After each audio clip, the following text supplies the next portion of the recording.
Welcome back to WaterparkRanger's Let's Play Wind Waker. Last episode, we defeated Kalademos and Jalhalla, went through their hallways and defeated them, adding their forces to the final barrier of the dungeon. Wait, no, it's actually not the final barrier. There are quite a few barriers in this dungeon. Regardless, we still have to defeat Mulgera in order to open the way forwards. This fight's exactly the same as back when you fought it at the Wind Temple. The only thing that's different, of course, is that it's black and white, which might make it a little bit disconcerting, actually. But that being said, it's really not any harder than before. Of course, Mulgera spawn are a good source of hearts if you're in need of them. But what really sucks is if we took more damage here than... Oh, no, no, no! Don't want to get eaten. It's annoying getting hurt by Mulgera, I've got to say. This is one of those points where you'll just be really thankful for L targeting. Oh yeah, and one thing that I have to mention that I find really strange, although each hallway pretty clearly recalls whatever dungeon you were in, and has like the same enemies and everything, the Dragon Roost Cavern one has red bubbles inside, which is strange because you never actually fight red bubbles until Tower of the Gods. Okay, Mulgera's probably right above us. Whoa! I thought that it was actually gonna get us that time. I was really worried. Ah, man, that's gonna come out so distorted through the microphones. Whenever there's like a loud like sound for my commentary, it's like Rrrp! That always happens with Chugga, and of course he'll warn you, but I don't warn people because my freakouts tend to not be as loud as his. Sorry, but it's the truth. Also, weird thing that I found with Mulgera, and this is easier to tell the first time you fight it, after you pull the tongue out with the hookshot, you can actually keep pulling it further and further away with the hookshot, and it actually distorts the tongue's model and turns it into several weird, like, orbs. Weird purple orbs. Alright. Whoa, man! What I was trying to do is roll right underneath Mulgera and get through. You have to admit that would have been sick if we pulled it off, but we didn't. But it was fun. You know, we have a ton of hearts. We can afford to be idiots. We can even afford to, like, lose literally dozens of hearts against this boss, because of all the fairies they give you here, you really don't have to worry at all. Alright, safe and sound. That's very nice. The door is finally complete. All the seals of the bosses are on it. So a giant Ganon face appears.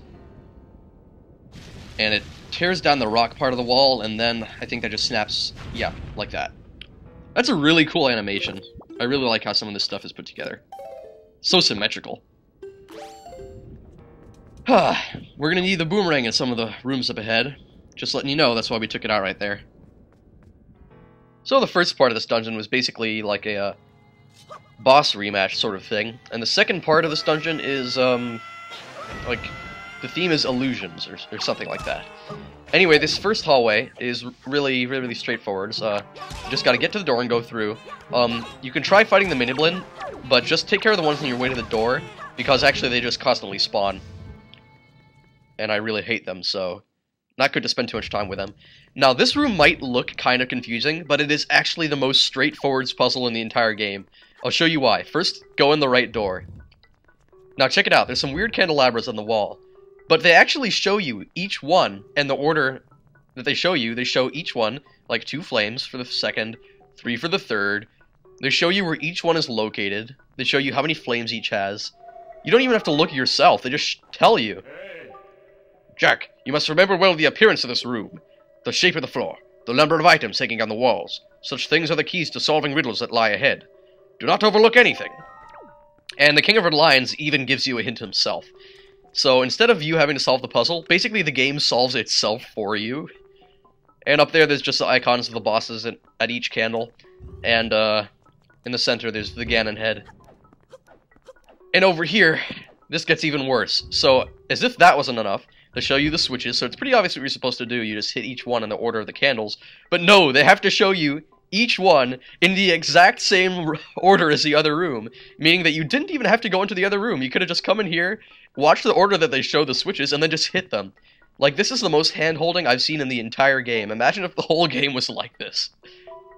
Oh man, I think that would have significantly lowered its score. I mean, it's a cool puzzle, but it would have been so much better if they didn't have to show you a single thing about it. I think that just completely ruins it, how much they show you it. There is no satisfaction to be gained from solving a puzzle with that many hints. So it opens up a creepy portal, and causes a creepy thing to come out of the darkness. Oh my god, it's the King of Red Lions! He looks really scary coming out of the shadows, I've got to say. I see. So this is a portal through which Ganon was able to seep into the unsuspecting world above. Jack, we shall make use of this path that Ganon created for himself.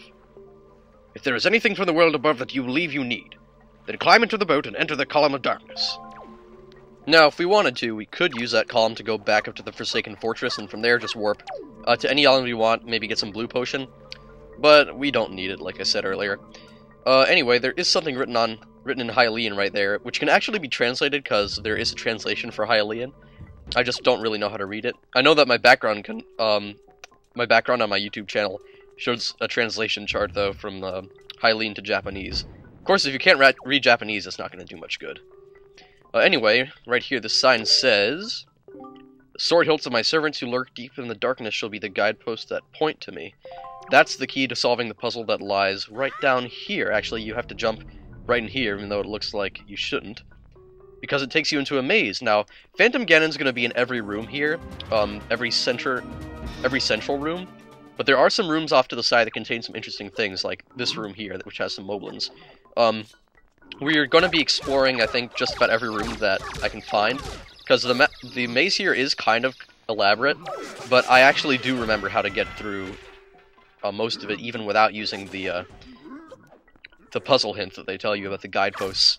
So in here we've got some moblins to take care of, and they're not really that difficult. They're just kind of supposed to be rooms that I guess are like punishments for taking the wrong room. There are some rooms that will just take you out of the maze and make you start all over. So those are the worst that you can run into. The other ones that are annoying might have some enemies, and this is just one of those rooms. But I like them. I think it's fun to fight those enemies, so that's why I'm checking them out. Even though there's nothing that we can really do with any of these items of rupees that we're getting. Actually, I'm not sure if we're going to break 5,000 or not. Well, actually, you can't break 5,000. I'm not sure if we're going to get to 5,000 rupees or not by the time we're done with the dungeon. Because that'll be the end of the game right there. I'm pretty sure we won't have 5,000. There aren't that many rupees here. So this is one of the central rooms in which Phantom Ganon appears. So we're just going to rush through it, and you'll hear a little chime here.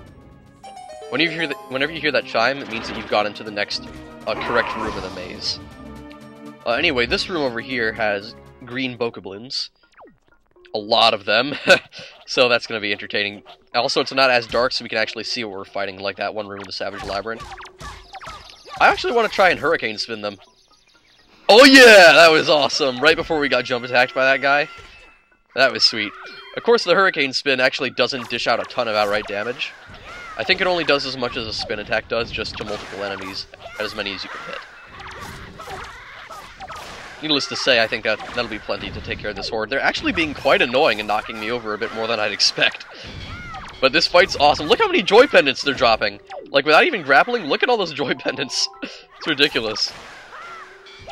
No way you could ever run low on them in the game, at the rate they're supplying them. Not that we can do anything with them. I bet you if we were to go out of the Portal of Darkness and go back to the Great Sea and sell all of our spoils bag items, we would get a ton of money from that, actually. Alright, we're just gonna head through this room and look for the next room that has enemies in them, because I'm not doing the fastest route through the maze. I'm taking the one that checks out all the side rooms that aren't the ones that warp you back to the start of the maze, because obviously those are traps and they're very bad news. This room has just 2 moblins, but until you defeat those 2 moblins, there's going to be a constant swarm of miniblin. Although that was pretty awesome right there, that the moblin are defeating the miniblin for us. I don't even know what all the... Obviously the blin is for goblin, but it just gets used so much for like all the enemies in the game. Whoa! Gotta watch out for that spear swing! Aw. I thought I avoided it. We took a heavy hit right there. But that doesn't matter, because we're gonna win just... Oh, what? I thought we defeated him! Oh, whatever. There, I think we've taken care of him now. And the miniblin just keep coming, like I said. Actually, they don't even stop after you defeat the moblins, apparently. They just keep attacking. So let's leave this room. I don't intend to spend too much time around these guys. And we're going to be continuing through the Phantom Ganon maze next episode, and I think I'll actually show you the legit way of getting through the maze next time also, with the guidepost thing. See you then.